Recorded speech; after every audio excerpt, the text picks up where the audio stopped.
Good evening and welcome to the June 23rd, 2026 Council Planning Public Meeting. Members of the public may watch and or participate in this open meeting using any of the following methods. Attend in person in the North Dumfries room at the Air Farmers Mutual Center located at 2958 Greenfield Road. Attend electronically to observe the meeting or to speak to an item on the agenda by registering with the clerk division. You can watch the live stream by accessing the meeting on the Township YouTube page. The live stream is for viewing only and not for direct participation. Submitted written comments have been provided to council prior to the meeting and will form part of the public record. Before we begin, I'd like to take a moment to acknowledge and thank everyone for joining us this evening. We appreciate your participation. As we come together to serve the community, I ask that we create a welcoming, positive environment for everyone that includes respect, that we listen to each other with care, speak thoughtfully, and engage kindly with one another. Kindness, that we treat everyone, council, staff, and the public with respect and understanding. Inclusion, that we embrace diverse perspectives and respect each other's opinions. Together we can make this meeting space one where respect, kindness, and inclusion are at the heart of everything we do. Behavior that is disrespectful, disruptive, aggressive, or intimidating will result in the individuals being asked to leave the meeting. I'd now like to call the meeting to order and have approval of the agenda. Council Rowland, please. Move for myself, seconded by Councillor Rowland, that the council adopt the June 23rd, 2026 Council Planning Public Meeting Agenda as presented. All those in favor? That's carried. Thank you.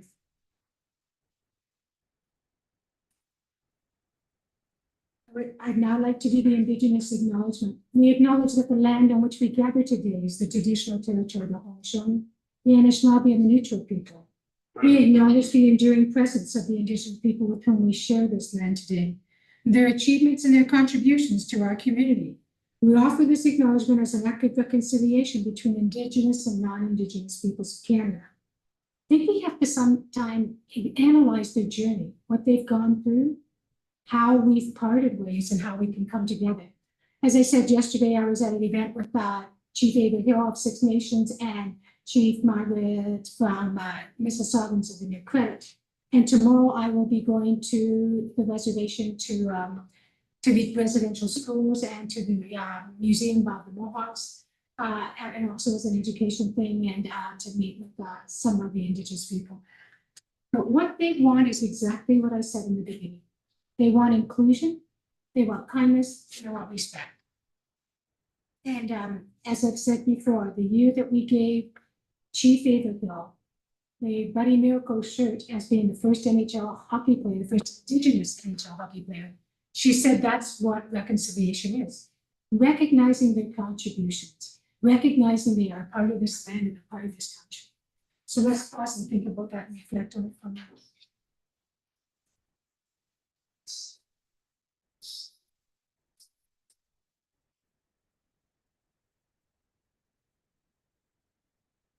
Thank you. Is there any disclosure of pecuniary interest or general need to go up? Seeing none. Councillor Rowland, going into committee of adjustment, please. Moved by myself by Councillor Oster that the council meeting adjourn at 6:03 p.m. Sit as committee of adjustment for the purposes of holding public meetings pursuant to provisions of the Planning Act. All those in favor? Yeah. Would you put your hand up if you can't hear us at any place? You can hear us okay? No. I can use the mics, okay, folks?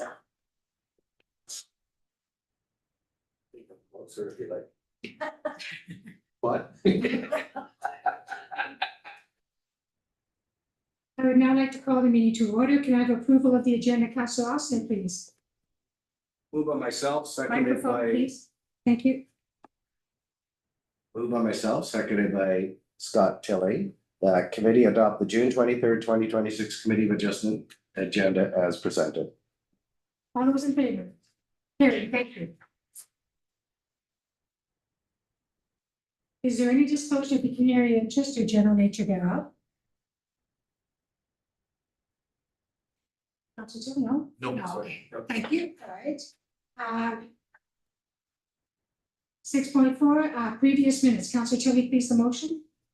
Moved by myself, second by Councillor Williams, the committee approved the committee of adjustment meeting as dated May 26, 2026. All those in favor? That's carried. Thank you. 6.5, hearings, public meetings, minor variance and consent application, report 6.5.1, report number PD 39/2026, consent application for 1101 Gladstone Road, file number B-03/26. Notice has been given in accordance to the Planning Act. The Secretary Treasurer will keep record of all the persons who provide comments on this application and those who register with the Clerk's Division to request a notice of decision. Those individuals will be notified of the decision or the convening of future meetings on this application. There's a sign-in sheet at the back table of the meeting of the room to complete if you wish further information on this file. Brock Linkletter, Senior Planner, will present this application. Brock, please. Thank you, Madam Mayor. The following presentation is for consent application B0326 for the property located at 1101 Gladstone Road.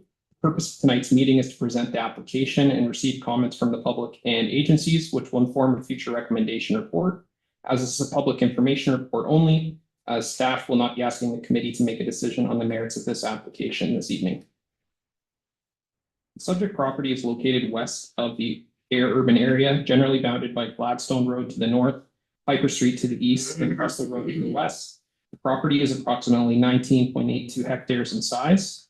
It's currently developed with a single detached dwelling and an accessory pool along Gladstone Road, along with the long-established J&R Hall Transport Incorporated transportation operation, with the balance of the lands being of agricultural use. The property is designated prime agricultural in the Township official plan and is zoned Z1 agriculture. The property also contains a site-specific zoning exemption that recognizes the existing transportation operation use. The application in front of us today proposes to sever the existing residential dwelling and its associated residential yard area from the larger portion of the property, creating one new rural residential lot. The severed parcel would have an approximately 0.82 hectare lot area and a lot frontage of approximately 99 meters along Gladstone Road, and would contain the existing residential dwelling, accessory pool, and residential yard area. The retained parcel would be approximately 19 hectares in size, maintaining frontages on both Piper Street and Trussler Road, and would continue to contain the transportation operation and the remaining agricultural lands. I'd note that the severance does not contemplate any new residential development or construction, any expansion of the transportation operation, or any changes to the existing access arrangements. With this, the intention of this application being to establish separate legal ownership of the existing residential dwelling from the business operation. These photos show the existing residential dwelling, or the photo on the right shows the existing residential dwelling proposed to be severed from the existing lot, as well as the existing J&R Hall transport operation shown on the right, which is proposed to remain on the retained parcel. As you can see, the two uses are functionally separated on the property, each with their own independent access points. Looking at public and agency correspondence, no public correspondence has been received from any members of the public to date. In terms of agency correspondence, Canada Post, Six Nations of the Grand River, and the Waterloo Catholic District School Board have all advised that they have no comments or objections to the application. The Township's building department have noted that the severance must ensure that all existing and proposed structures meet the required setbacks under the zoning bylaw and the Ontario building code in relation to spatial separation, and that any further comments received tonight or through the remainder of this consultation period will be considered by staff in a future recommendation report to the committee. As this is a public information report, staff are recommending that no decision be made on the merits of the application at this time. Instead, staff are recommending that all comments and correspondence received through tonight's meeting and the broader consultation process be returned to staff for a future report to the committee on the disposition of this matter. That future report will consider a number of matters, including the conformity of the proposal with the provincial, regional, and township planning policies, the appropriateness of creating a new residential parcel within the prime agricultural designation, the planning history of the property and the site-specific zoning exemption recognizing the transportation operation, the relationship between the severed and retained parcels, and any land use compatibility or minimum distance separation considerations. And lastly, whether the severance supports the continued operation and future growth of the existing J&R Hall transportation business. And that concludes the presentation. Thank you. Thank you, Bob. The applicant is not here. Okay. All right, anybody from the public wish to make any comments? Councilors, any questions? Seeing none, motion, Councilor Williams, please. Moved by myself, seconded by Councilor Rowland, that PD report number 39-2026 be received, and that all comments and correspondence received through the consultation process be returned to staff for further consideration in a future report to the Committee of Adjustment on the disposition of this matter. Thank you. All those in favor? That's carried. Thank you.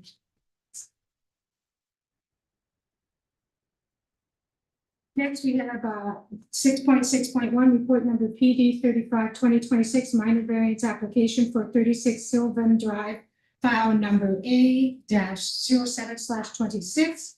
Notice has been given in accordance with the Planning Act. The Secretary Treasurer will keep a record of all persons who provide comments on this application and those who register with the Clerk's Division to request a notice of decision. Those individuals will be notified of the decision or the convening of future meetings on this application. There is a sign-in sheet on the table at the back of the meeting room to complete for those who wish notice related to this file. Brock Linkletter, Senior Planner, will present the application. Brock, please. Thank you again. Thank you again, Madam Mayor. Following presentation is for minor variance application A0726 for the property located at 63 Sylvan Drive. The application has been submitted by the property owner, Frank O'Mani. This report presents a staff recommendation for the committee's consideration in conjunction with the statutory public meeting on this application. The subject property is located on the north side of Sylvan Drive within the Riverview Rural Settlement Area. The lot is currently vacant and treed with varying slopes across the site, with a future dwelling proposed that will be serviced by private septic and well system on the property. Surrounding land uses in the area are predominantly rural residential in character, fitting with the rural settlement area. The purpose of this application is to facilitate the construction of an armor stone retaining wall to support the site grading and driveway construction associated with the new single detached dwelling to be proposed on the vacant lot. Because of the existing slopes on the property, the wall varies in height along its length, ranging from approximately 1.2 meters to 2.9 meters along its length. As the wall exceeds 0.91 meters in height, it is classified as a structure under the Township zoning bylaw, which brings it under the bylaw's setback provisions. The wall has been designed by a professional engineer with this design including geogrid reinforcement, compacted granular base, free draining backfill, and a pedestrian guard along the top of the wall in accordance with the Ontario Building Code. The wall has also been designed to accommodate pedestrian traffic and heavy vehicle loading, as well as firefighting equipment.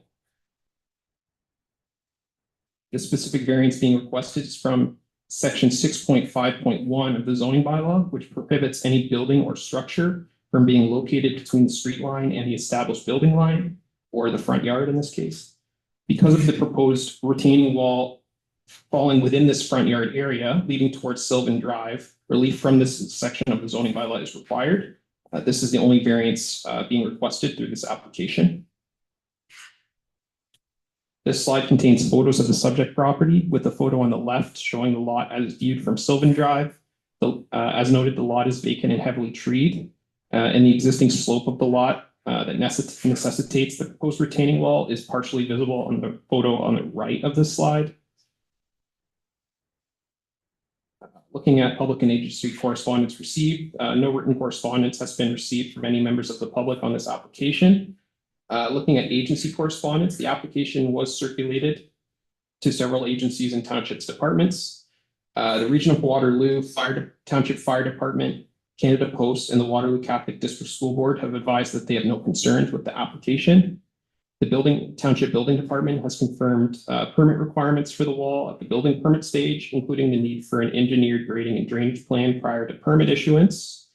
Mississaugas of the Credit First Nation advised that they have no concerns at this time, but have noted that their request for a stage 1 archaeological assessment in the future prior to ground disturbance. Six Nations of the Grand River provided environmental comments relating to the broader development of the lot, including tree replacement and bird and light-friendly design principles. As these comments relate to the future dwelling construction rather than the retaining wall specifically, Staff consider this to be beyond the scope of the variance. However, these comments have been passed along to the owner for consideration through the detailed design and permit stages. Staff have reviewed the application against the 4 tests of a minor variance under the Planning Act and are satisfied that all 4 tests are met.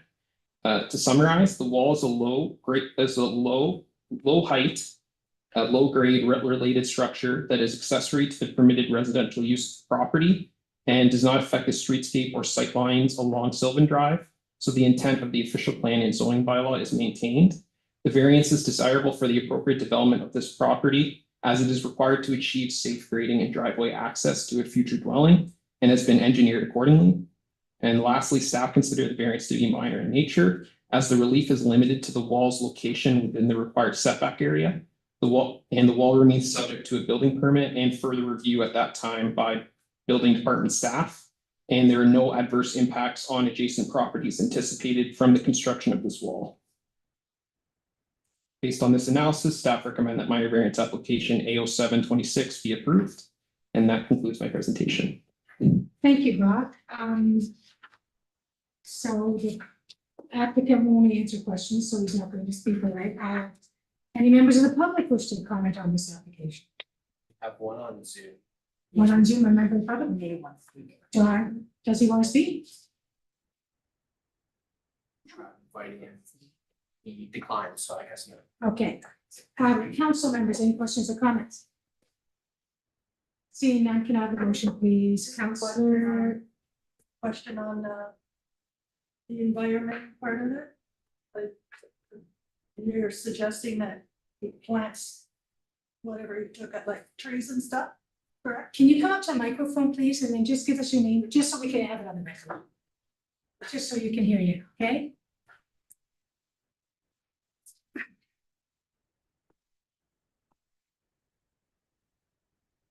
So just give your name, please, first. It's on the ballot. Now, that you mentioned in there at a certain part that to talk to the owner about replacing plants and because there's a lot of trees that are cut out. I don't even know if he got a permit for that. And how old they were, so like, will you do that, or is that something that we have to go after? Rob, please. Through you, Madam Mayor. So in terms of the environmental, the tree removal aspect, this specific application is just looking at the location of the retaining wall and the construction thereof. The removal of any, we don't have a specific tree removal bylaw for the township. However, that is reviewed, at the building permit stage generally. I'm not sure if CO McNeely has anything to add on. CO McNeely, thank you, Bob. Thank you, Madam Mayor. So it's incumbent for us to pass on comments that come from agencies. As Mr. Linklater has said, the requests from both Six Nations and Mississauga's the Credit First Nation have nothing to do with the variance itself. And that is all that's before this committee, and therefore it does not in any manner reflect decision-making related to the variance. We pass along the comments related to tree preservation, environmental protection matters for information purposes. There is no mechanism under the Ontario Building Code at a time when a building permit comes forward for the future residence or septic system to require tree planting and or archaeological work. At any point in time, if the artifacts are found on any site, work has to stop under provincial legislation, but there is no prerequisite to undertake that analysis in this instance, nor is there any requirement to have a tree planting scheme or replacement tree planting scheme at the building permit stage. For clarification, CO McNeely, you say at the building planning stage, is there down the road another chance to deal with tree planting? Madam Mayor, there is a zoned lot, it permits the single detached residence. If we were not dealing with the structure being the retaining wall, which is unique to this site, given the topography and profile, we would be right at the building permit stage. There is no mechanism under the Ontario Building Code where the chief building official can require a tree planting scheme It's not a permitted area under jurisdiction. Thank you. Your comments are noted, those. Thank you. Committee members, any comments? Seeing none, the motion, please, Council Roman. Moved by myself, so by Councilor Ossner, that P report number P 35/2026 be received. And that minor variance application A 726 being requested permit retaining wall structure. The maximum height of approximately 2.9 meters be located between the street line and established building line, whereas section 6.5.1 of general zoning bylaw 689-83 establishes that except as specifically permitted elsewhere in the bylaw, no person shall construct or locate any building or structure between the street line or lines and any building line established by the bylaw. Be approved. All those in favor? And since we don't have an audience in the room, we'll have to use it.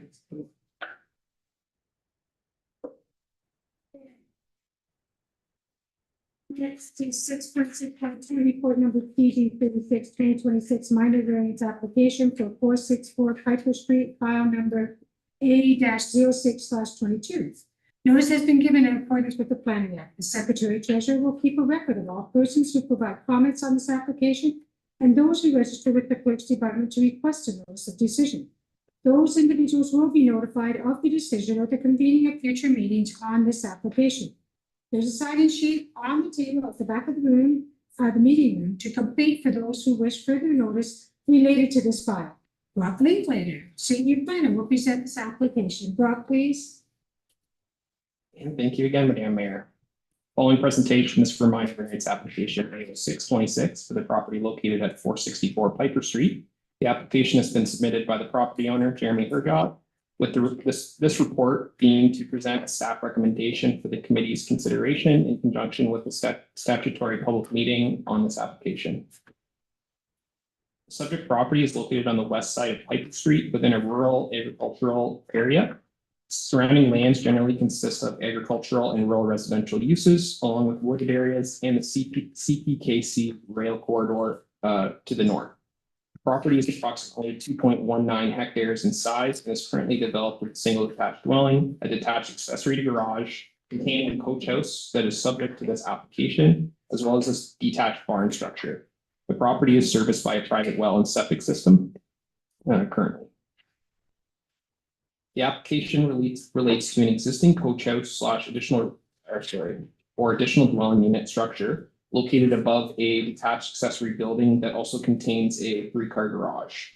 The coach house was established without the benefit of a building permit, and the purpose of this application is to establish zoning compliance for its existing size and location before the owner can proceed through the required building permit process. Based on the submitted plans, the coach house has a total interior floor area of approximately 150.8 square meters. The coach house is also located partially within the side yard area of the property due to the lot configuration and placement of the existing buildings on the property. 2 variances are being requested with this application. The first relates to section 6.40.7I of the zoning bylaw, which limits the size of a coach house to 40% of the footprint of the principal dwelling, or 110 square meters, whichever is lesser, which in this case is the 40% maximum requirement, equating to approximately 93.4 square meters of maximum size. The owner is requesting relief to recognize the existing coach house floor area of 150.8 square meters, whereas 93.4 is the requirement. The second variance relates to section 6.40.9 II, which requires a freestanding coach house to be located in the rear yard. The owner is requesting relief to recognize the existing location of the coach house to be partially within the side yard. These photos on this slide show the existing accessory building containing the coach house and 3-car garage as viewed from the driveway and from Piper Street. As you can see, the building is well set back from the street and is situated within the existing residential building cluster on the property alongside the principal dwelling. No correspondence has been received from any members of the public as of the preparation of this report. A number of agencies and township departments had no comments or objections, including the Township Fire Department and Engineering and Public Works Departments, the GRCA, Canada Post, Waterloo Catholic District School Board, and Grand Bridge Energy. Other agency comments received are as follows. The building department confirmed that a building permit will be required for the conversion of the accessory building to a dwelling unit, including an upgraded septic system designed by an engineer. The region of Waterloo and Mississaugas of the Credit First Nation advised that they have no concerns, with Mississaugas of the Credit First Nation requesting a stage 1 archaeological assessment should any future ground disturbance be planned. Six Nations of the Grand River had no comments with the variance itself and specifically noted that they would not recommend demolition of the structure in the future, as that would give unnecessary waste and negative environmental impacts that would result from the demolition. CPKC Rail noted that the property is within 500 meters of the rail corridor and noted general land use compatibility considerations associated with rail operations, requesting a standard railway warning clause for any future lot agreement. Staff note that this application recognizes an existing structure and does not introduce a new or closer residential building to the rail corridor, with the existing dwelling on the property already being closer to the rail line than the coach house. Staff have reviewed the application against the 4 tests of a minor variance under the Planning Act and are satisfied that all 4 tests are met for both requested variances. The coach house remains accessory to the principal dwelling and stays within the existing developed cluster of the property. So the general intent of both the official plan and zoning bylaw continue to be maintained. The variances are desirable for the appropriate development and use of the land, as they allow the owner to bring the existing coach house into zoning compliance and proceed through the required building permit process and review without requiring any new access or without fragmenting any surrounding agricultural lands. And lastly, while the floor area variance is numerically significant, staff consider both variances to be minor in the context of this property. The building remains accessory in scale and function given the size of the lot and the principal dwelling. It does not extend into any agricultural lands, and there are no adverse impacts on privacy, access, or compatibility with adjacent uses being anticipated. Based on this analysis, staff recommend that minor variance application A0626 be approved. And that concludes my presentation. Thank you, Bob. The applicant is not here. Okay, and there's no members of the public. Councilors, any comments? Councilor Austin. Just a quick question,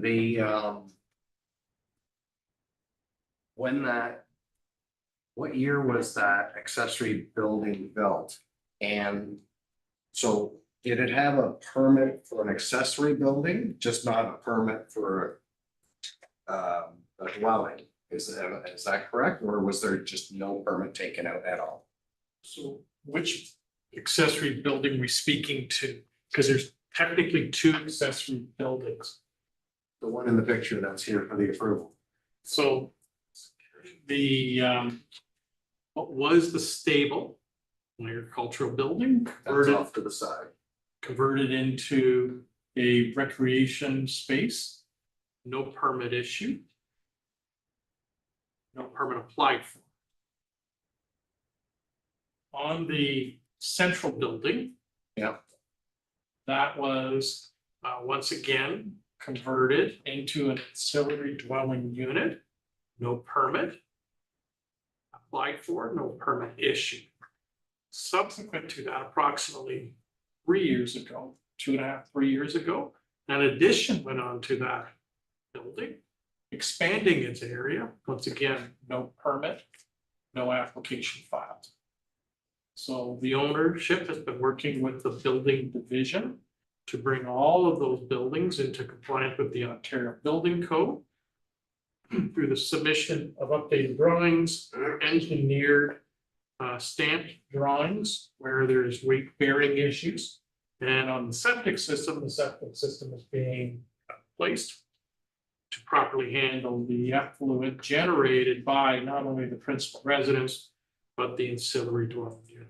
Once again, now captured through a building permit process being administered through the Ontario Building Code. Councilor Austin. So when we have situations like this, are there fines assessed? That's what I was going to say.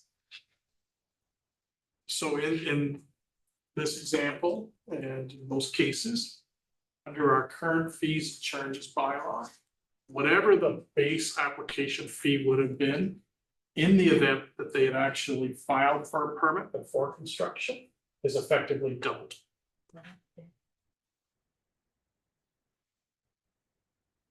Councillor So just to follow up with that, so the Hurgats that own it now were not the family responsible for the addition? Some of the building conversions predate them.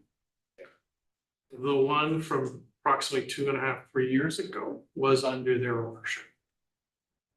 So will they have to pay for,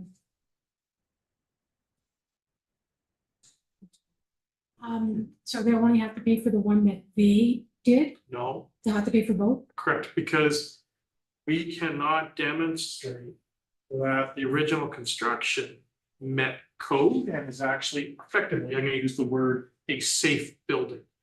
What was the stable? The design of the original stable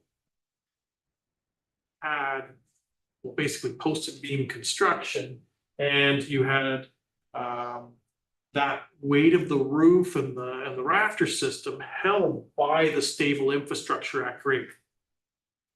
When those were taken out, new posts were put in place. So no one knows until just recently, because we required stamped drawings, whether or not those posts holding up now the rafter system were in the proper location to handle the weight load factor of the rafters, and whether they were properly pinned and of a size to handle the loading factor. The engineered stamped drawings that were pursued by the building division the last few months have demonstrated that construction is satisfactory to meet the weight bearing capacity for that historic conversion to what is today a recreational space. Councillor Austin? So just, I'm trying to walk through this then. If no permits have been pulled for that central building, and an addition went up in that central building, there must have been a contractor hired to do it. If there's no permit pulled and no inspections done, how can we verify that hydro's up to code, the plumbing's up to code, and if this passes through fine and we say everything's great, if there's a fire a week after we say everything's great, are we responsible because we allowed this to pass through? So if I just use this property and the summation of all the buildings, because with different approaches based on the nature of construction or the activities that occurred. In the what would have been the stable converted into the recreation room, the primary focus in terms of the change was the removal of the stable infrastructure and the replacement by beams holding up the rafters. So that's where a professional engineer retained by the owner had to come in, do the calculations, be satisfied based on those calculations that what was installed would have achieved code, and then put their professional stamp. So there, it was an external professional undertaking that analysis. So just a minute, so CO McNeely, as soon as a professional stamps it, they're liable if anything happens, so that takes liability off us. Go ahead, Andrew. So in the central building that was converted into the ancillary dwelling unit, and then the subsequent addition to that, what we required of the owner was to actually open up portions of the walls to actually show us the studs, the insulation, the vapor barrier, where plumbing was applicable, open up those walls so that we could look at the ABS plumbing systems and excuse me, how it was joined and its operation. On the septic, it was undertaking the calculation based on the number of fixtures in both the principal residence and the ancillary dwelling unit. The Ontario Building Code actually has a formula. The holding tank and the septic system were deemed inadequate based on those flows. And an order was required to either expand the capacity of that existing system or submit drawings in support of a new septic system. The owner has decided it's more effective, it's given the life of the historic septic system, to actually just build a brand new septic system, and a building permit will be applied for to construct that new septic system and will be issued accordingly based on those loading factors. So in different ways or mechanisms, checks and balances after the fact were deemed to be suitable by the chief building official, where there was confidence that construction that occurred previously would have been representative of what would have been expected at the time of construction if a permit process had been established. Councillor Austin. Okay, so, yeah, it seems like they went through a lot. I mean, it's a beautiful property. And, you know, I have no issue with location of the buildings. The property's big enough. It's a beautiful property, and, it's unfortunate that it's come through like this, but it seems like they've had to go through an awful lot to make sure that things are up to snuff now, so. So the last aspect is the septic system, and that's I'll use the word work in progress as those drawings are updated and that permit to be issued. Thank you. Councillor Austin, the motion, please. Moved by myself, seconded by Scott Tilley, that PD report number 36-2026 be received. And that minor variance application A-0626 being request to permit.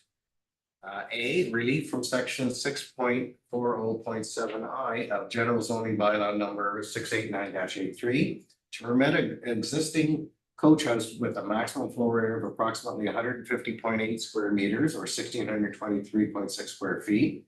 Whereas the zoning bylaw permits a maximum floor area of 93.4 square meters or 1,005 square feet. And B, relief from section 6.40.92 of general zoning bylaw 689-83 to permit an existing coach house to be located partially within the side yard.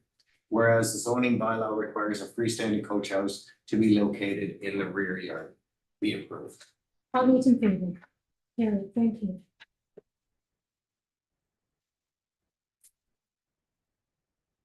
The adjournment of committee adjustment, please, Councillor Tilley. Moved by myself, second by Councillor Williams, that committee approved the committee adjustment, I already did that one. Sorry, moved by myself, second by Councillor Williams, pursuant to the Planning Act, the public meeting of the committee adjustment be adjourned at 6:37 p.m. All those in favor? Carried, thank you. Councillor Williams, you have the bylaws again, please. Moved by myself, second by Councillor Woolman, that the following bylaw be read a first and second time, bylaw number 3656-26, being a bylaw to confirm the proceedings of council meeting held on June 23, 2026. All those in favor? Carried, thank you. And Councillor Roman, third reading of the bylaws, please. Finally. Moved by myself and by Councillor Rossner that bylaw number 3656-26 be read a third and final time and be signed and sealed by the mayor and clerk. All those in favor? Carried, thank you. And the adjournment, who gets it tonight? Councillor Rossner, you get to adjourn. Moved by myself, seconded by Councillor Tilley, that whereas business before this council planning public meeting has been completed at 6:38 p.m. and be it resolved that this meeting adjourned. All those in favor?